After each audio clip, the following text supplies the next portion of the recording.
আল্লাহ পাকের নবী মুসা বললেন কালা রাব্বি ইশরাহ লি সাদরি।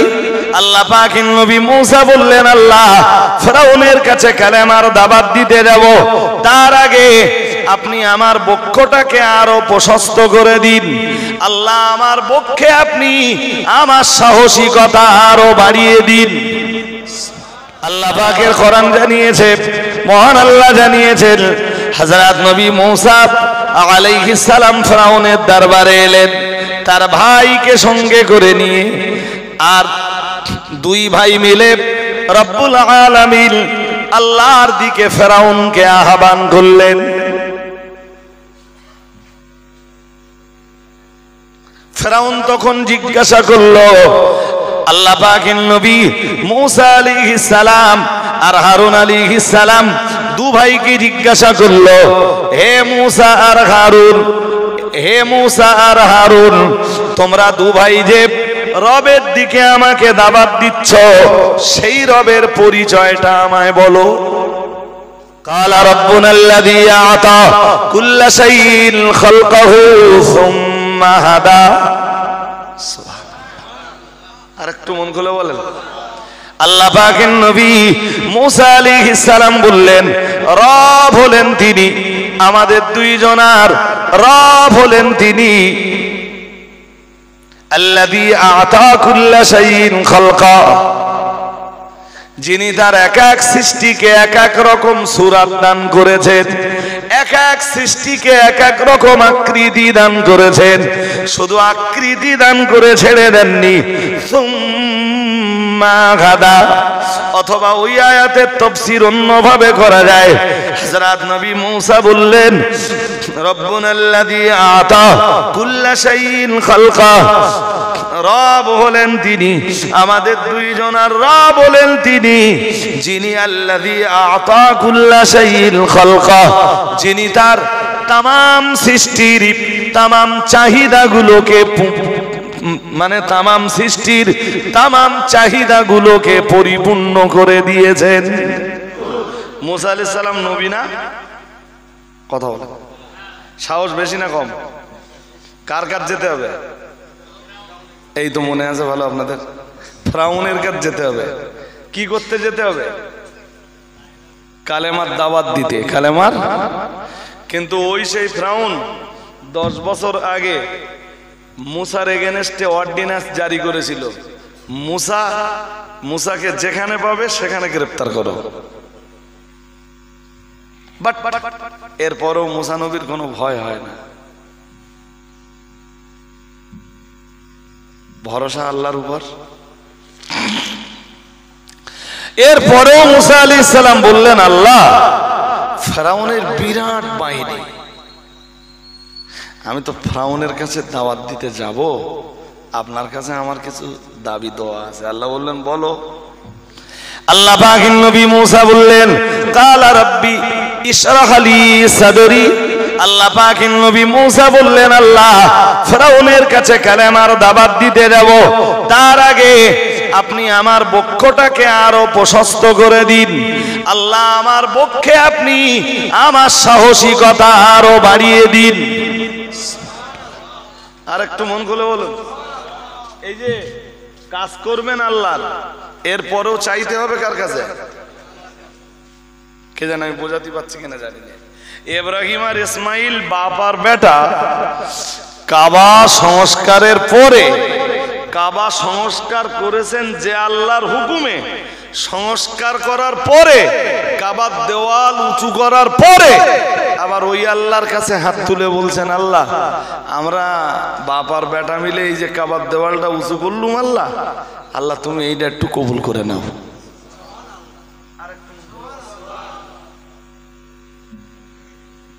তাহলে কাজ করতে হবে যে আল্লাহর জন্য, কবুলিয়াতের জন্য দোয়াটাও করতে হবে সেই আল্লাহর কাছে। এটা সবসময় মনে রাখবেন। নামাজ পড়বেন যে আল্লাহর রেজামন্দির জন্য, নামাজের পরে হাত তুলে দোয়াটাও করতে হবে সেই আল্লাহর কাছে। আল্লাহ আমি নামাজ পড়েছি, কিন্তু আমার নামাজ তো নামাজের মতো নামাজ না, তুমি নামাজের যে সিস্টেম দিয়েছ সেই সিস্টেমের ফলোয়ার আমি নই, তাই তোমার কাছে আবেদন, প্রে প্রে তুমি আমার সালাতটা কবুল করে নাও। মুসল্লিদের সময় নেই তো। আবার এক শ্রেণীর মৌলবী সব ফতোয়া দিচ্ছে যে নামাজের পরে আর দোয়া করার দরকার নেই, মানুষের কাজ সহজ হয়ে গেছে। মানুষ এখন তো সুবিধাবাদী, যেই জায়গায় গেলে মানুষ সুবিধা পাবে মানুষ সেখানে যাবে। তারাবি নামাজ যদি 20 রাকাতের জায়গায় কেউ 8 রাকাত করে দেয়, মানুষের সুবিধা হলো না? হ্যাঁ না বলে না? কোন মৌলবী যদি ফতোয়া দেয় জুমার নামাজ অনলি 2 রাকাত, তাহলে মানুষ সুবিধা পেয়ে গেল না? কেন 22 রাকাত ঠেলতে যাচ্ছে? সুবিধা পেয়ে গেল না?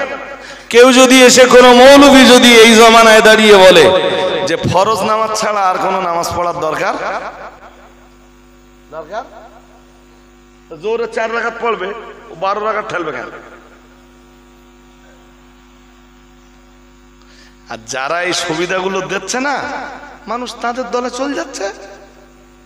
তুমি যাও, ওকে আটকে বলে না, আমরা একদিন জয়ীফ হাদিসের আমল করতেছিলাম, আমরা এইবার সহি হাদিস সব পেয়ে গেছি। এটা চলছে দেশ জুড়ে। আল্লাহ তাদের সুমতি দান করুন। বলো না আমিন, বলো না আমিন।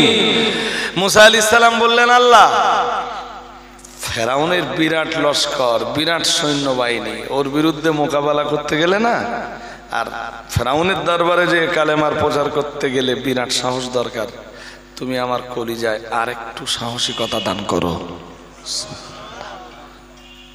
ওয়াসিরলি আমরি, আমাকে এই যে দায়িত্বটা দিয়েছ আল্লাহ, এই দায়িত্বটা পালন করা তুমি আমার জন্য সহজ করে দাও।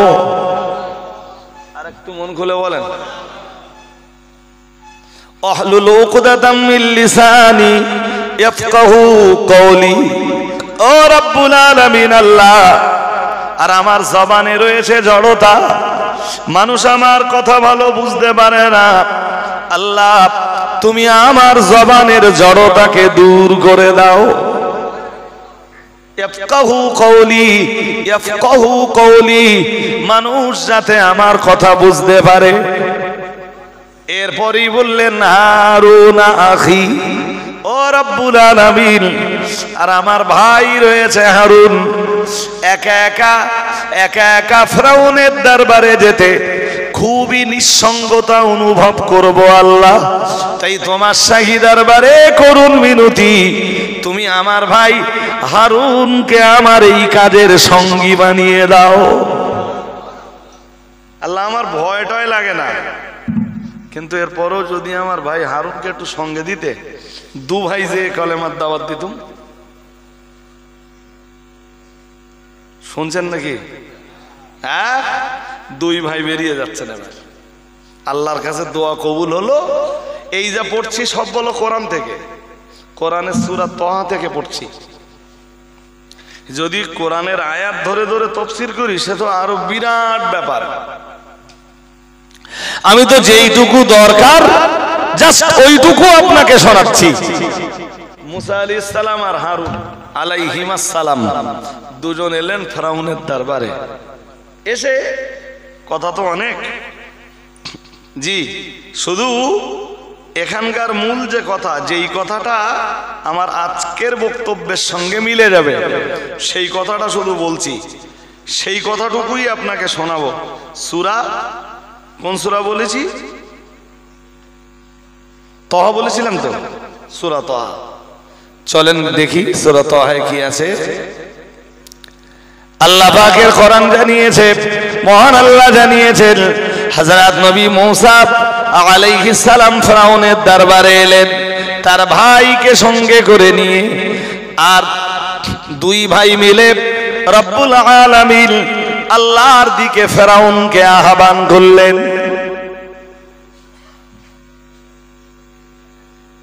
ফেরাউন তখন জিজ্ঞাসা করলো, আল্লাহ পাকের নবী মূসা আলাইহিস সালাম আর হারুন আলাইহিস সালাম 2 ভাইকে জিজ্ঞাসা করলো, হে মূসা আর হারুন, হে মূসা আর হারুন, তোমরা 2 ভাই যে রবের দিকে আমাকে দাওয়াত দিচ্ছ, সেই রবের পরিচয়টা আমায় বলো। আরে মিশরের মাটিতে ফেরাউন তখন নিজেই রুবুবিয়্যাতের দাবি করেছে, মানে ফেরাউন নিজেই বলে বসেছে আমি তোমাদের রব। নাউজুবিল্লাহ, একটু জোর করে, এই মুসা মিশরের রব তো আমি, তুমি আবার কোন রবের সন্ধান নিয়ে আসতেছো? তোমরা দুই ভাই আবার কোন রবের দিকে আমায় আহ্বান জানাচ্ছ? আল্লাহ বলেন ফেরাউন বলেছিল ফামার রব্বুকুমা ইয়া মূসা, হে মূসা তোমাদের দুই ভাইয়ের রব কে? মূসা আলাইহিস সালাম জবাব দিলেন কালা রব্বুনা আল্লাযী আতা কুল্লা শাইইন খালকাহু সুম্মা হাদা। সুবহানাল্লাহ, আরেকটু মন খুলে বলেন। আল্লাহ পাকের নবী মূসা আলাইহিস সালাম বললেন রব হলেন তিনি, আমাদের দুইজনার রব হলেন তিনি আল্লাযী আতা কুল্লা শাইইন খালকা, যিনি তার এক এক সৃষ্টিকে এক এক রকম সূরত দান করেছেন, এক এক সৃষ্টিকে এক এক রকম আকৃতি দান করেছেন। শুধু আকৃতি দান করে ছেড়ে দেননি, সুম্মা গাদা, অথবা ওই আয়াতের তাফসীর অন্যভাবে করা যায়। হযরত নবী মূসা বললেন রব্বুনাল্লাযী আতা কুল্লা শাইইন খালকা, রব হলেন তিনি, আমাদের দুইজনার রব হলেন তিনি, যিনি আল্লাযী আতা কুল্লা শাইইন খালকা, যিনি তার তামাম সৃষ্টির তামাম চাহিদাগুলোকে, মানে তামাম সৃষ্টির তামাম চাহিদাগুলোকে পরিপূর্ণ করে দিয়েছেন।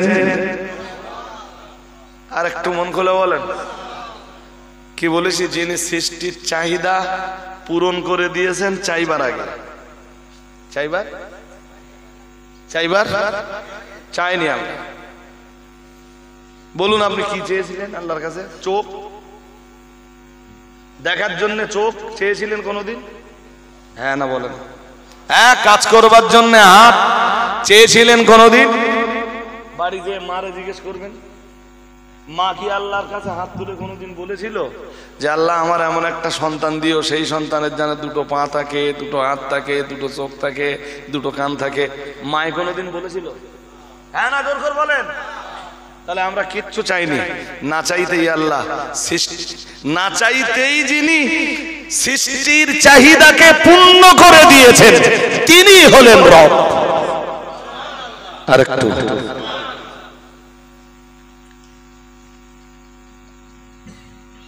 কিচ্ছু চাইনি, কিচ্ছু না। চিন্তা করার জন্য ব্রেন আল্লাহর কাছে চাইনি, চেয়েছি ঘ্রাণ নেওয়ার জন্য নাক, চেয়েছি হাঁটবার জন্য পা, চলবার জন্য পা, চেয়েছি কোনোদিন? সব দিয়ে দিয়েছেন আল্লাহ না চাইতেই। তো না চাইতেই যিনি সৃষ্টির চাহিদা পূর্ণ করেছেন তিনি হলেন রব। আরেকটু, তাহলে এখান থেকে কি বার হলো বলেন তো? মুখস্থ করতে করতে বাড়ি যান। রব তিনি যিনি সৃষ্টি করেছেন, রব তিনি যিনি সৃষ্টির চাহিদা পূরণ করেছেন। আমরা যেন আল্লাহকে বললাম আল্লাহ, রবের আর পরিচয় কি? মুসা আলাইহিস সালামের পরিচয় দেওয়াটা আল্লাহর এত ভালো লাগলো, আল্লাহ কোরআনে কোট করে দিলেন। আল্লাহ বললেন রবের আর একটা পরিচয় আছে। পরিচয় কি? আল্লাহ বললেন সুম্মা হাদা, তারপরে যিনি রাস্তা দেখিয়েছেন তিনি হলেন রব। আর একটু মন খুলে। আমার দেশের একটা ছোট্ট দৃষ্টান্ত দেই। হাঁসের পিলে আর মুরগির বাচ্চা একই তামায় ওঠে তো? হ্যাঁ না, কিচ্ছু বলে না। হাঁস কি তা দেয়? তা দেয় কে? একই তাবায় হাঁসের পিলে মুরগির বাচ্চা দুটি উঠতেছ তো। হ্যাঁ, তো মুরগির বাচ্চা পানিতে ছেড়ে দেবে, কিচ্ছু বলে না, মরে যাবে, মরে যাবে। হাঁসের বাচ্চা পানিতে ছেড়ে দেবে, ও সাঁতরাবে, হ্যাঁ না বলে? ভেসে থাকবে, থাকবে নি? থাকবে। আচ্ছা বলুন তো, হাঁসের বাচ্চাকে কে পানিতে সাঁতার দিতে শিখিয়েছেন? সুবহানাল্লাহ বলেন। আর একটু মন খুলে বলেন। এইটাই হলো রাস্তা দেখানো। শুধু সৃষ্টি করেন না আল্লাহ, সৃষ্টির চাহিদা পূরণ করেন, এরপরে আল্লাহ রাস্তা দেখিয়ে দেন। তো হাঁসের পিলে, মুরগির বাচ্চা, আল্লাহ রাস্তা শুধু এদের দেখিয়েছেন না আমাদেরও দেখিয়েছেন? জোর করে বলে না, আমাদের রাস্তা দেখায়নি?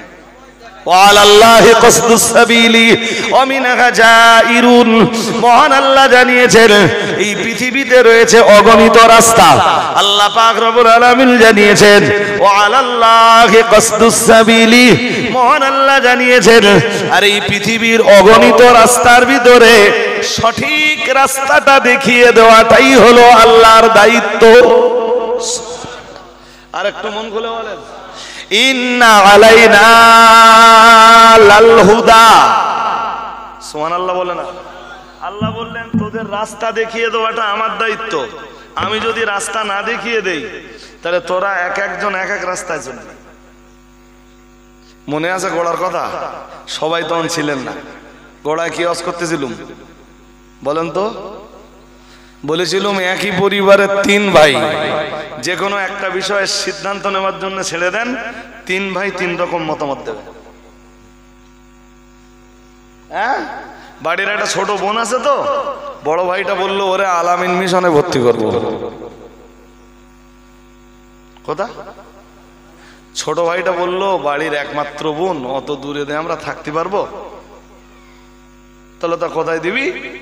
তা বললো বেড়াচাপা রহমাতে আলম মিশনে ভর্তি করবো, তাহলে যাতায়াতের সুবিধা হবে। এটা মেজে ভার বক্তব্য। ছোটটা কি বললে জানেন? বলে একমাত্র বোন, আলামিন মিশনে গেলে ভালো লেখাপড়া পাবে, বাট পূর্ণাঙ্গ ধর্মটা পাবে না। ছোট বোনটার এক কাজ করি, খাদিজায় দেই, ধর্মটাও পাবে, আর আমাদের ছোট বোন জেনারেল এডুকেশনটাও পাবে। কাছাকাছি থাকলে যার যখন মন হবে আমরা তখন দেখে আসতে পারবো। একটা বোনের শুধু কোথায় পড়াবে এই নিয়ে তিনবার তিন রকম। আল্লাহ বললেন আমি সৃষ্টি করার পরে মানুষ কোন রাস্তায় চলবে, কোন রাস্তায় হাঁটবে, কোন রাস্তায় হাঁটবে না, এইটা যদি আমি মানুষের উপর ছেড়ে দিতাম তা মানুষ এক একজন এক একটা রাস্তায় হাঁটতে শুরু করত, আর সবাই মনে করত তার রাস্তাটা সঠিক। আল্লাহ বলেন এই জন্য আমি কারোর উপরে ছেড়ে না দিয়ে ইন্না আলাইনা লাল হুদা, মানুষ কোন রাস্তায় চলবে এটা মানুষের উপরে ছেড়ে না দিয়ে আমি আল্লাহ মানুষ কোন রাস্তায় চলবে সেটা বাতলে দেওয়ার দায়িত্ব ছিল আমার উপরে। আমি আল্লাহ মানব জাতিকে সেই দায়িত্বটা পালন করতে যেই কিতাবটা দিলাম ওই কিতাবটার নাম কোরআনুল কারীম।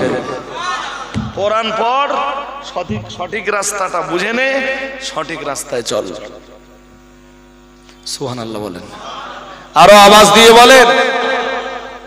আমরা কোরআন কেন মেনে চলবো এইটা বুঝতে অসুবিধা আছে আর নেই তো? শুরুতে আমি ওই আয়াতটাই পড়েছিলাম। কোন আয়াত বলুন তো? ইন্না হাযা সিরাতি মুস্তাকিমান, মহান আল্লাহ জানিয়েছেন নিশ্চয়ই এটা আমি আল্লাহ আমার দেওয়া রাস্তা।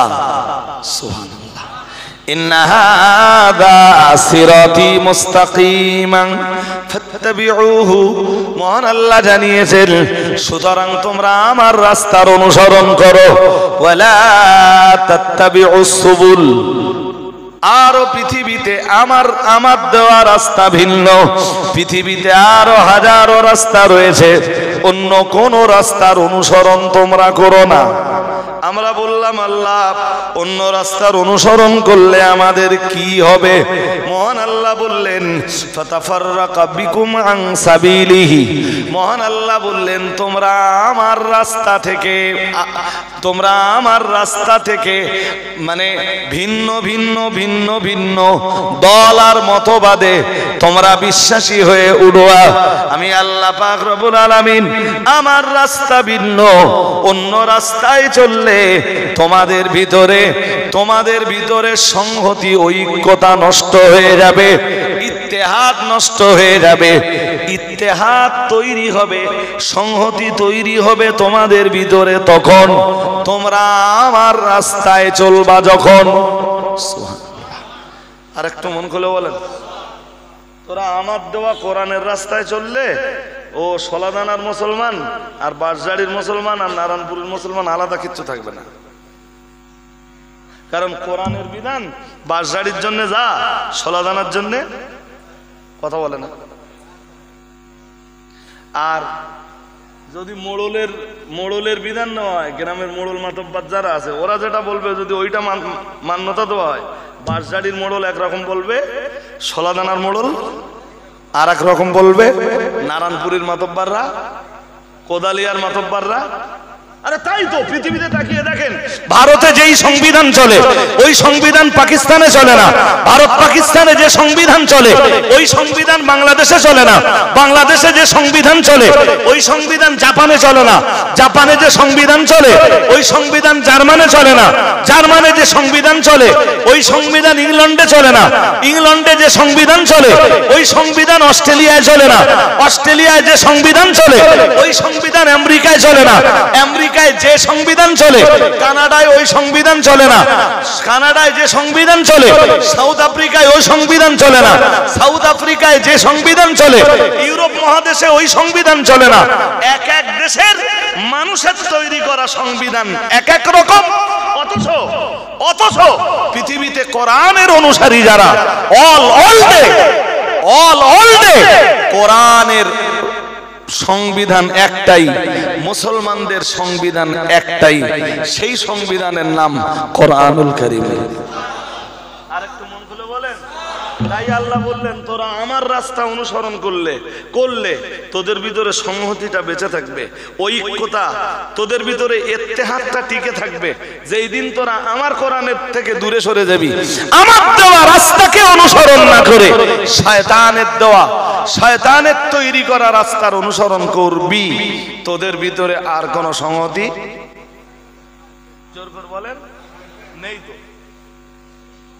নেই তো। আপনি বলুন, আজকে পৃথিবীর যে কটা মুসলিম কান্ট্রি আছে এই কটা মুসলিম কান্ট্রি চিন্তা ভাবনা এক আছে না আলাদা আছে? কেন কোরআন নামীয় সংবিধান থেকে দূরে সরে যাবার কারণে, আল্লাহর দেওয়া রাস্তাকে বর্জন করার কারণে। জি, যে কারণে আজকে বাঁশঝাড়ির এই মজলিসে আপনারা যারা এসে বসেছেন, মাই রিকোয়েস্ট, কোরআনের সংবিধানটাকে মেনে নেন। সুদ হারাম, খাবো না। জেনা হারাম, ধারে পাশেও যাব না। লটারি হারাম, কাটবো না। জুয়া হারাম, খেলবো না। জি, 5 বার নামাজ পড়ার নির্দেশ আছে, আল্লাহর নির্দেশের ফলোয়ার হব ইনশাল্লাহ। বলুন সবাই, বলুন। এই ছেলেরা জোর আওয়াজে বলো ইনশাল্লাহ। আল্লাহর সংবিধান মেনে নাও দোস্ত। যদি আল্লাহর সংবিধান না মানো, সবচেয়ে বড় কথা, তুমি কালবে কখনো শান্তি পাবা না। তোমার কাল সবসময় থাকবে অশান্ত। একটা অশান্তি বিরাজ করবে, একটা অরাজকতা বিরাজ করবে, মন মোটে ভালো থাকবে না। এটা আমি দায়িত্ব নিয়ে বলছি। তুমি যেই দিন নামাজি হবে, তুমি জোহরের নামাজ পড়ে, এশার নামাজ পড়ে, মাগরিবের নামাজ পড়ে মসজিদ থেকে বেরিয়ে দেখবা যে তুমি কালবে কতটা শান্তি পাচ্ছ। নামাজ পর্যন্ত যাওয়া লাগে না, তো উজু করলেই আপনি এখন যান, আর একবার উজু করুন, উজু করলেই দেখবেন একটা আত্মিক শান্তি আপনার নসিবে কবুল হচ্ছে। আর একটু মন খুলে বলুন।